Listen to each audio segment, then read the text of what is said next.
Good evening, wrestling fans. We're your hosts, Lewis. And Jaden, and this is Evolution of Pro Wrestling. Welcome back, fans, to another edition of Evolution of Pro Wrestling. I know we've been gone for a few weeks due to emergencies beyond our control, but we're back, Jaden, and we're back at Hurricane Weekend. We're here in Florida, and as you know, that Hurricane Category 5 is headed towards our way, but that's not going to stop us from doing our show. Happy. Exactly. Before we get into our topic today, Jaden, we're going to cover a few things in our show today. In the wrestling world, Chris Jericho has become the new AEW heavyweight champion, the first ever AEW heavyweight champion. Who would have thought that was going to happen? The man is phenomenal in AEW. We're going to get to that. And also, come our topic today, we're going to be welcoming in a special guest that's going to be on the show, which we're going to plug him into our show in a few minutes. He is the one and only, the King of Flight, Will Austin, which is going to help us with our topic today of the greatest underdogs of all time. We're going to talk about what an underdog is, why people are considered certain underdogs in professional wrestling, and what their opinion about an underdog is in the world of professional wrestling. Arn Anderson. I don't know if you ever heard of him. Arn Anderson, the Enforcer, made an appearance at All Out Wrestling in AEW. Spinebuster Sean Spears in the ring. That was historic. That man's Spinebuster's always been the best. That's one thing I like. Word has it, CM Punk has been in talks with All Professional Wrestling to come back in the ring. Whether it's WWE, AEW, indie promotions, that's going to be interesting to see where he actually lands if he decides to return to professional wrestling. Also, rumor has it, which supposedly Triple H has stopped, but you never know. Enzo Amore and Big Cass possibly returning back to the WWE. That should be crazy. That would be a mind-blowing thing to see. Monday Night Raw and SmackDown. The ratings have been going off the roof. These Absolutely both, good. like they since Paul Heyman and Eric Bischoff have taken over, I've been dying to be seeing Monday Night Raw and SmackDown. Keep it up, boys. You're doing great. And last but not least, LAX, the Latin American Exchange, debuted yesterday at AEW. We didn't know where they were going. Now we know. AEW. It's interesting to see when they debut in TNT how that's going to go. Now, Jaden, our topic for today, greatest underdogs in wrestling. You know what an underdog is? A lot of people doubt that person of getting the victory or winning a title or getting certain things. We're going to welcome somebody that, in my opinion, has been an underdog in professional wrestling of what I've seen, but's always come out on top. We're going to welcome in the King of Flight, Will Austin. Okay. We just need to see his camera. If you send us a request, Mr. Austin, we'll invite you in. I know you're watching, sir. This is a very awesome topic, which I'm glad you're going to be a part of. Jaden, you know what underdogs are about. While we're waiting for him to come on camera, tell the fans what do you think about the underdogs and what that's about. Underdogs, people think of underdogs as people who basically shouldn't be in whatever you decide to be in, that shouldn't be in wrestling or any other thing that you enjoy doing. So an underdog is a person that is getting doubted and think that they can't do it. Like, that's what an underdog is. Yep. Well, you know what underdogs are, Jaden. We've seen them with Daniel Bryan. We've seen CM Punk. We've seen them all. We've seen them all. Okay, all right. I'm so sorry, Austin. I believe there's something going on with your camera. It's not letting us receive your approval.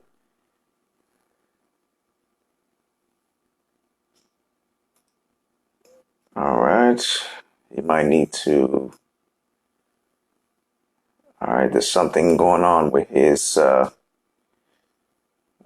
camera.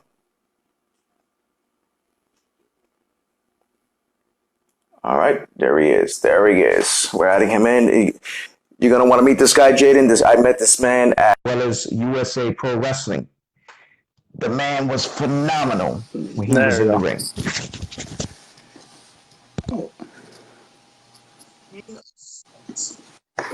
Will Austin. Welcome back to the show, sir. It's an honor to Thank you, have thank you, you thank you for here. having me.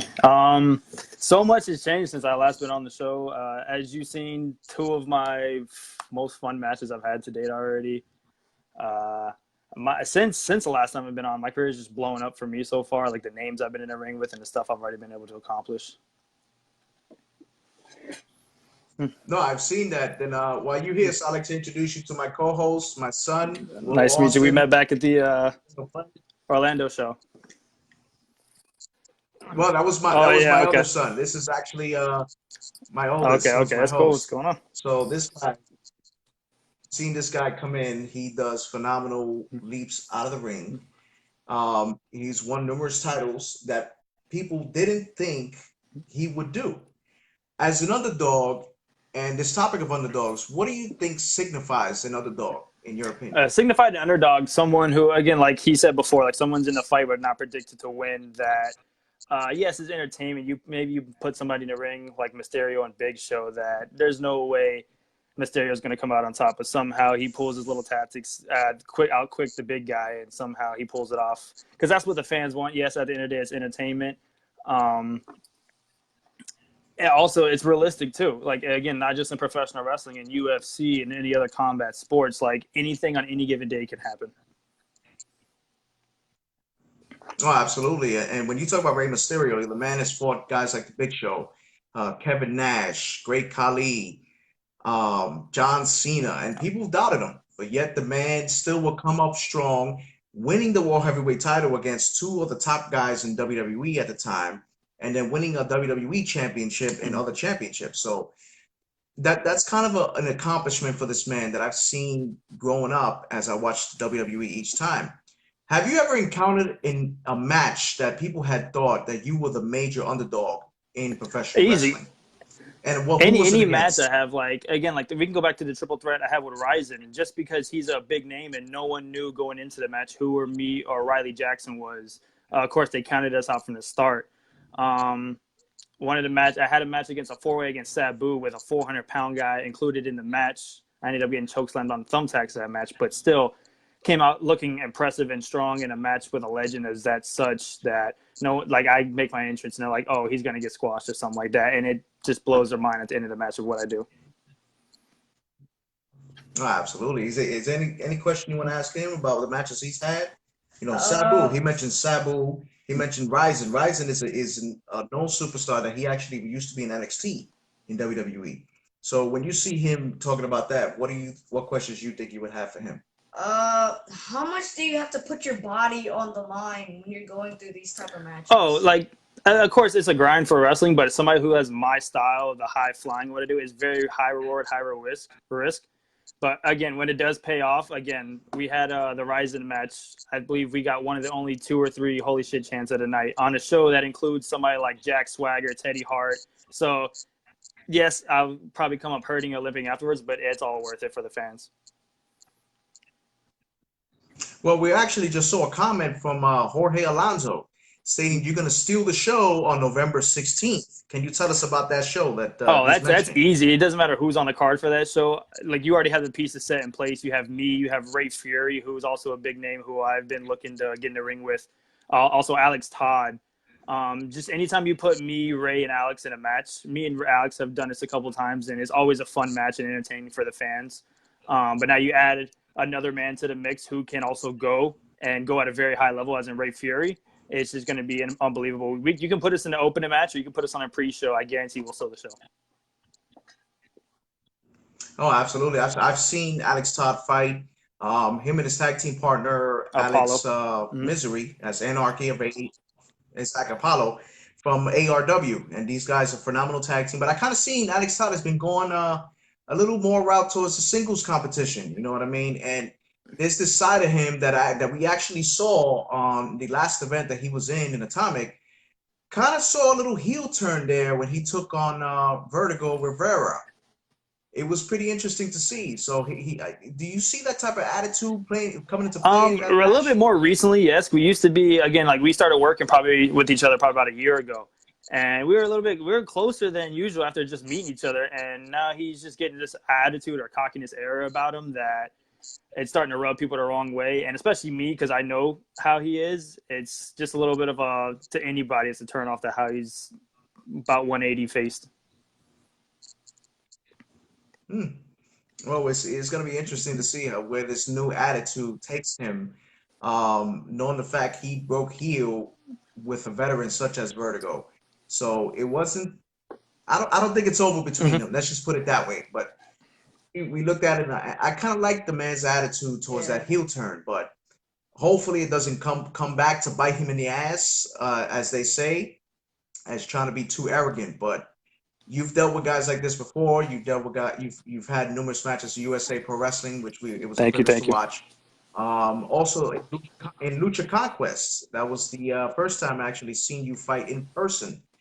Um, any other things coming up that people pretty much are doubting you going into the future of professional To wrestling? start off, October 5th, I have a TLC match, a three-way TLC match. As you know, I won the tag team titles for CCW Coastal Championship Wrestling with Matt Striker, which was, again, unbelievable to me. And we also had Mick Foley involved in a match, which for every kid growing up, their fantasy, like you never thought it would happen. But he even got to introduce me, which is just like topping it off for me. So we have a TLC match against the guys we took the titles from. They also competed at Lucha Conquest. They're going to compete at this Lucha Conquest, Alex Ocean and Agony.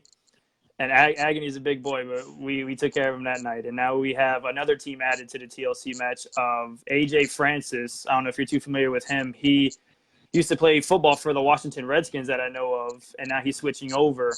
He's a big boy. He was at our last show. He's athletic for the size of him, and he's coming along with his partner who also competed at Lucha Conquest, Jake St. Patrick, who is very phenomenal. I'm just looking forward to that. That's a big one. And the very next day, I'm at Blueprint Pro Wrestling down here at Deerfield. That got King Mo in a six-man tag, ATT, American Top Team. And just going from there, like everything's been taking off. Again, recently I had Shannon Moore, which was I watched him growing up, WWE, TNA.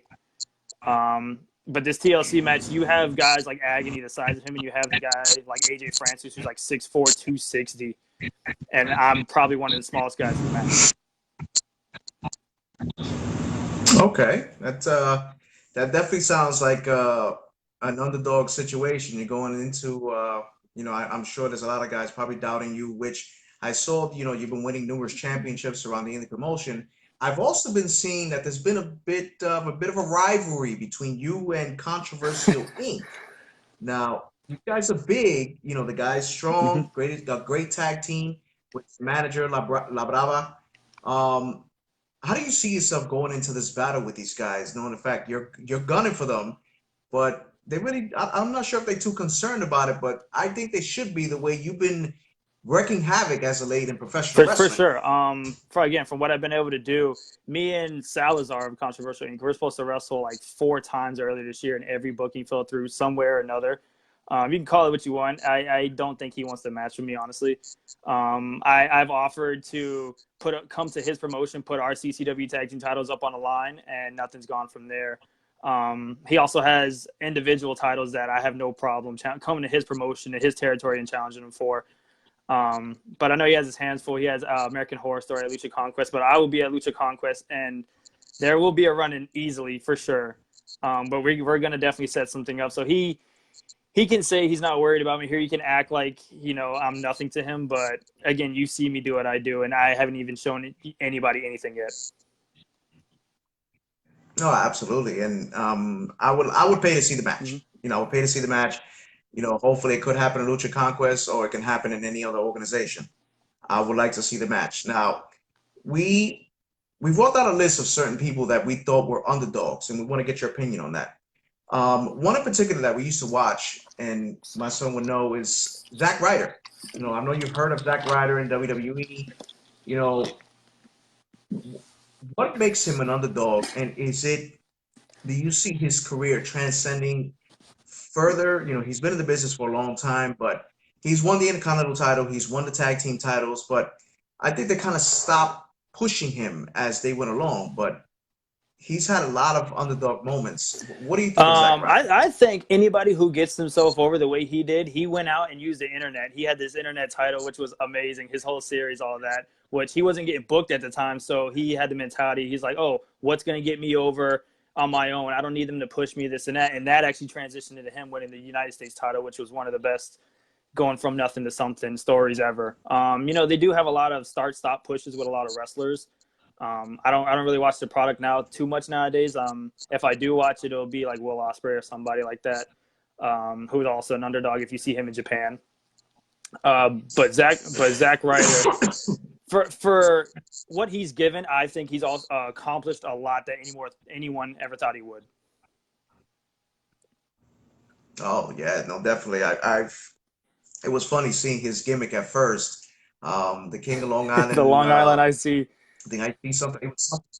Yeah, it was something like that. It was hilarious at first, but then he started coming in, and doing what he had to do. So it was pretty interesting. Jaden, what other name do we have on that list you want to talk about with him? Mick Foley. What do you think of Mick Foley? How do you think he was an All underdog? right, so to start off, this is a perfect example. It doesn't need to be the size of somebody in it, because Mick Foley was obviously a little bit bigger competitor, but someone who he could just take a beating and keep coming back. He would just always get. I remember him and his rivalry with The Rock, him and Triple H. It was just he would just take these ass whoopings and still be in the fight somehow. He made people not going from not believing in him to they have no choice but to go for him, because he just kept coming back with everything ahead. What underdog moment did you see with Mick Foley? When Mick Foley got thrown through the cell and thrown off of the cell, like Which I no think one that thought he was gonna get I up. think that's what made him even more famous going into professional wrestling. When he did that Yeah. death-defying leap, is when his whole Oh, for career sure. changed, Yeah. and everybody started watching. That's all it takes.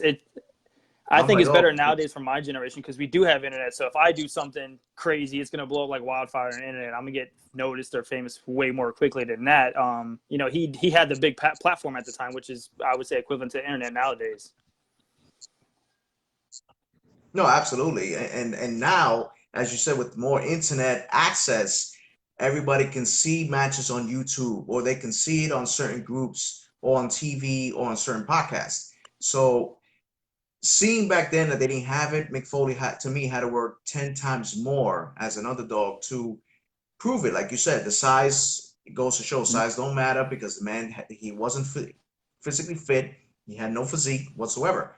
But yet the man still kept pushing, which is what I liked about his character. One guy in particular that I kind of say I would like to compare him to you in some sense, Shawn Really? Michaels. Shawn Michaels is a major underdog. You guys are working your way up. You're a young guy. You're still working your way up through the ranks. Shawn Michaels went through a lot with the Rockers, and um, coming out with let me see, with the who was it, with the Rockers as the Heartbreak Kid, when he turned on Marty Jannetty from winning the Intercontinental title, European, and then finally beating Bret Hart at WrestleMania, when not too many people Mm-hmm. thought about that. What are your thoughts on Michaels? And like I kind of see like a high flying comparison with you guys, but I think you're more of a high flyer than him, because he's more technical. No, But I would say how do he's you one of the compare greatest that? of all times. A lot of people have him as number one. I probably wouldn't, but again, he was one of the greatest. He could do it all high flying, but I think he's a little bit more smarter than me, because he did cut out some of the high flying. Um, Again, like with the Bret Hart match, Bret Hart was the best at the time. No one had him pegged at all, for the WrestleMania match. And it just goes to show you stay in a fight long enough and you can overcome any adversity or anything like that, as long as you keep with it. And in the end, he got what was coming to him.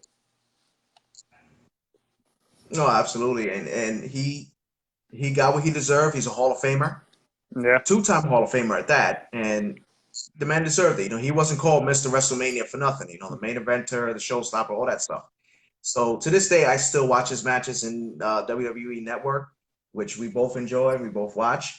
One in particular that I used to love watching before his passing was Eddie Oh, Guerrero. I was a Yeah. huge Eddie Eddie Guerrero Guerrero fan. was, yeah, I mean, this guy went from a cruiserweight in WCW to coming to the WWE, making a name for himself, becoming a United States champion, Mm-hmm. multiple tag team champion, and then finally beating the Beast, as they say, Brock Lesnar, for the title, which not too many people thought, you know. And Jaden, what you saw that match? Yeah. What did you think about that match? I honestly did not think that Eddie Guerrero was gonna win that match. Like based off that match, it looked like he did not have a chance. But just like he said, when you keep going and you keep going, you will last long enough to face your opponent and actually beat them. Exactly. And you mentioned you were a huge Eddie Guerrero fan. What was your favorite underdog moment with Eddie I Guerrero? would probably have to say the No Way Out match 2004. That was obviously one of the greatest I think he's ever had. Now again, I was born in '95, so I didn't really get to watch too much of WCW of him coming up. But when I did start watching wrestling, it was probably like '03, '04 with him, John Cena, and his rap gimmick. Um, they actually had a rivalry for a little bit. They had a little parking lot brawl match, which was actually pretty entertaining. But for Eddie Guerrero, I'll probably have to say that Brock Lesnar win or the WrestleMania over Kurt Angle win. Yeah, that was surprising because they a lot of people had doubted him once he won the title against Brock Lesnar that he wasn't gonna keep the title for a certain amount of time, and him gaining that victory, and then the way he got that victory was even more funny, but it was an achievement for him that he won that match and signified his name in the record books.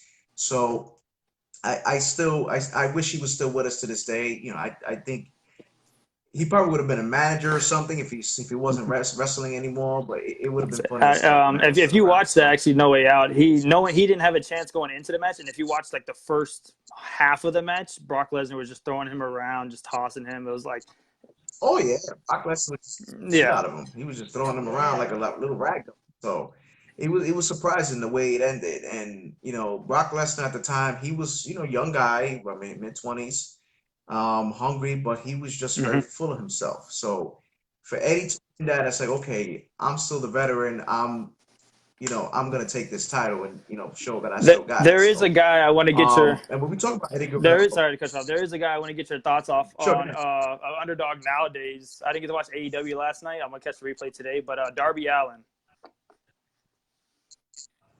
Yes, he I've heard about him. I haven't really watched him, but I've heard he's really been making a name for himself in AEW. Like I'm actually gonna be tuning into AEW the moment it gets on TNT. And it's gonna be interesting to see how that's gonna go. And we were talking about earlier about your rivalry with um Controversial Inc. We actually have Salazar watching Really? us now as we speak. So he has just tuned um in this live video. So he's watching, he's hearing everything you're saying. Well, as I So said before, we were supposed to you wrestle got 3, 4 times earlier this year. Some way or another, all bookings fell apart, and we've yet to have that one-on-one match or any match included with each other. It is what it is. I've offered to come into his promotion. Just one thing or another, everything's fall apart or something like that. But I don't want to speak on anything till it's confirmed. There may be a Will Austin Salazar match in the very near future. well, I'm sure he just heard that, and I'm hoping that it can get booked up. So as we continue with the topic, we were mentioning Eddie Guerrero. Eddie Guerrero's best friend, Rey Mysterio, Mm-hmm. as we mentioned earlier.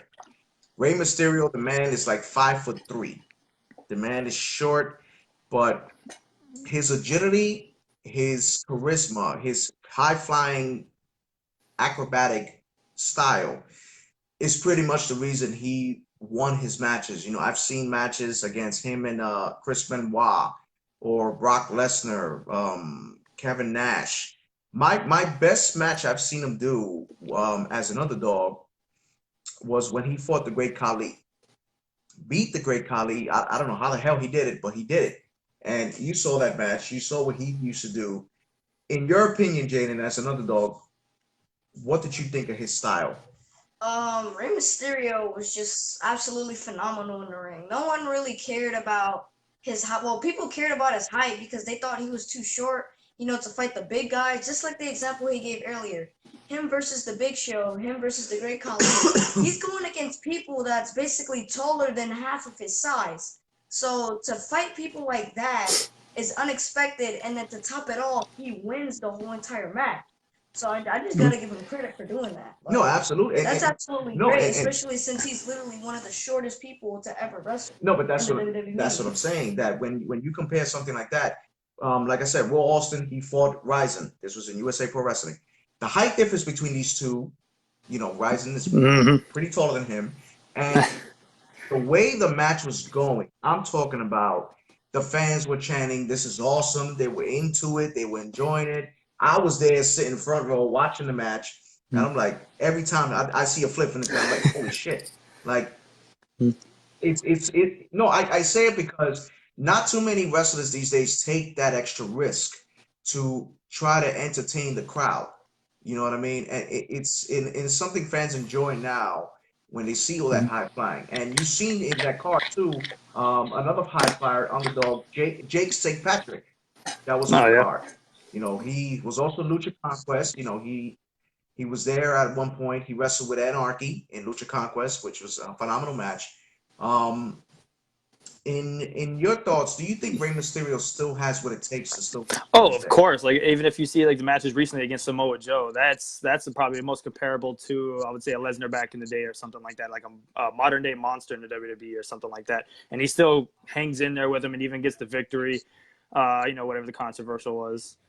But again, like all these guys you mentioned, Rey Mysterio, Eddie Guerrero, Shawn Michaels, the one thing all these Mick Foley, one thing all these underdogs have in common is the heart. That again, they stay in the fight, whatever it is, no matter what. And it's something I would say that's probably one of my biggest attributes. Like you can say I flipped through all this and that, but I'm gonna keep coming at you just because of the heart. No, absolutely, and that's what counts in professional wrestling. You got to come with that heart. You got to come with that aggression and determination into the ring. Now, before we finish up with the show, there's one more person I want to mention, which I think you probably would agree with. He was a major underdog going into ECW, in the indie promotions and WWE. That not so many people thought he was going to succeed. CM Punk. CM Punk was doubted by everybody. I'm talking about Vince McMahon, Eric Bischoff, and I think he got that nudge of Paul Heyman. That Paul Heyman said, you know what, give this guy a shot. Let him come into the rankings. Let's see what he can do. And surprisingly, the man, one of the greatest mic skills I've seen in professional wrestling. But besides The Rock, because The Rock to me is the greatest Of mic skill course. I've seen. Great skills, great athleticism in the ring. The man is taking on superstars like The Undertaker, Jeff Hardy, The Rock, John Cena. What are your thoughts in his career as him as an underdog? As an underdog, again, like I would say sometimes in wrestling, you can bust your ass, you can work your tail off, but again, if you're not seen by the right people, there's like a story that Vince McMahon wanted him gone from WWE like 3 times before he got called up to ECW, and somebody in a position of Paul Heyman that's like pushing and begging is like, give me CM Punk, let me see what I can do with him. To go something from that wanting to be cut before ECW to one of the still to this day after retiring 5 years ago from WWE, one of the most talked about people that they want him in all their promotions, any indie promotions, wrestling, WWE, AEW. Again, just busted his ass and made something out of nothing. Probably similar to the Zack Ryder situation, but I think he did it more through hard work instead of getting himself over. He just kept persistent, stayed to his grind, do what he had to do. Oh, absolutely. And there's actually speculation of what people say that he's in talks with pretty much everyone, AEW, WWE, indie promotions, to get back in the ring. So it'll be interesting to see him back in professional wrestling to see where he's going to go. Well, wherever he goes, it's going to be a buzz. Like the same thing he went to the UFC. They signed him because it was a buzz and it was going to draw him money. That's going to be the same thing whether he goes to AEW or WWE. If he goes to an independent promotion, that independent promotion is going to be one of the biggest independent promotions around. I promise you that. It's just the buzz of his name. It's just a marketing thing. That's all it is. Yes, he's great. He's earned that. But at this point in his career, they've been chanting his name even if he's not in wrestling for the past 5 years. Oh, yeah, I've definitely been hearing that. So, is there anything you would like to say to the gentleman before we go? You ever want to see him into a match? You ever want to see him fight against anyone in particular that you see in professional whenever wrestling? the next event is, I would absolutely love to see you compete in the ring. So based off of the words my dad has been telling me, you seem to be a pretty great wrestler. So whenever the next event I would love to Okay, I mean, see Peyton. Is there anybody you want to see? besides Salazar, At this moment, no. I don't need Oh, him. look, Salazar. We can see if he gets Oh that match with yeah. Salazar, we can definitely go watch that that's going to be a match. fun one. So Big names I have lined up coming up would probably be just again the AJ Francis who used to play football. He's an incredible athlete. Uh, I just been blessed in this company. I've been with Coastal Championship Wrestling, but Pablo Marquez, who's actually making his return to the ring in October, that same show. Um, just getting these opportunities. Like, again, I've been in the ring with Carlito, who's the NGCW heavyweight champion. I've been in the ring with likes of Shannon Moore, Ryzen, Vince Steele, who's the 400-pound guy from New York, who's incredibly talented, who is agile at the same time. But again, my message, whoever you put me in the ring with, it doesn't matter if, again, we're the pre-show, the opener, Ray Fury, we're going to steal the show regardless. absolutely. And you mentioned a name that I actually haven't seen the match yet, but I want to see a match between you two. You and Shannon Moore. I want to see that Uh, match. I want to see you two go at it. I would literally go to the event and just sit right there and just videotape. Like I I want to actually see have that it match. uploaded on my YouTube. All my recent matches, a couple on Will Austin on YouTube. I have the match with Shannon Moore. I have matches on there with Matt Stryker, stuff like that. He's my tag partner. All my recent matches, YouTube, Will Austin.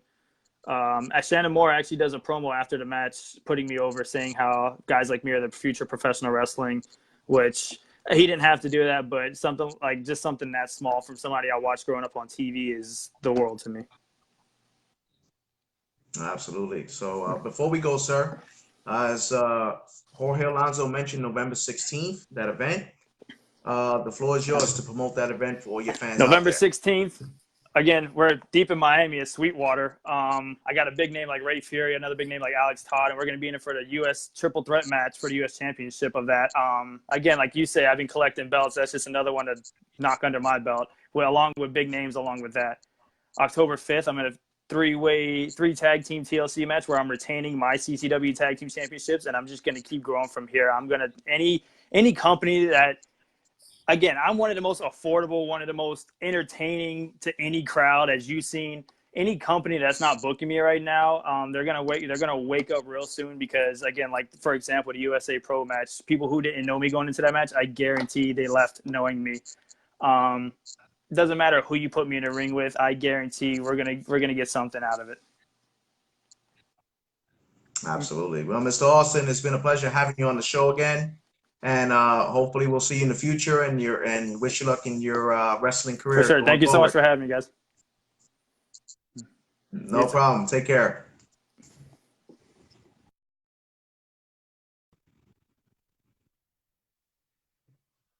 And there you had it, fans. There you had it, Jaden.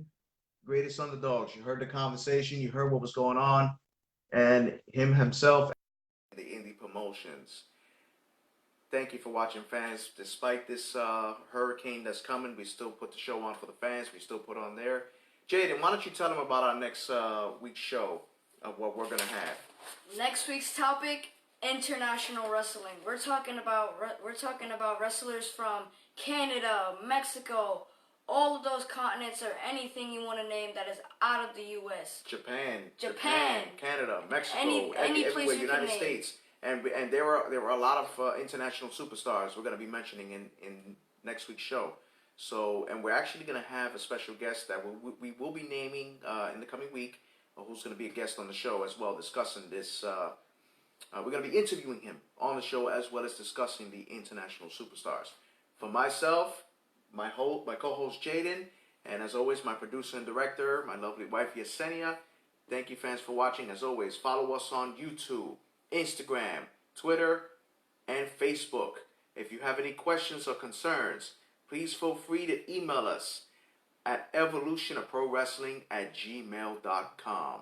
From all of us here, have a good day, everybody.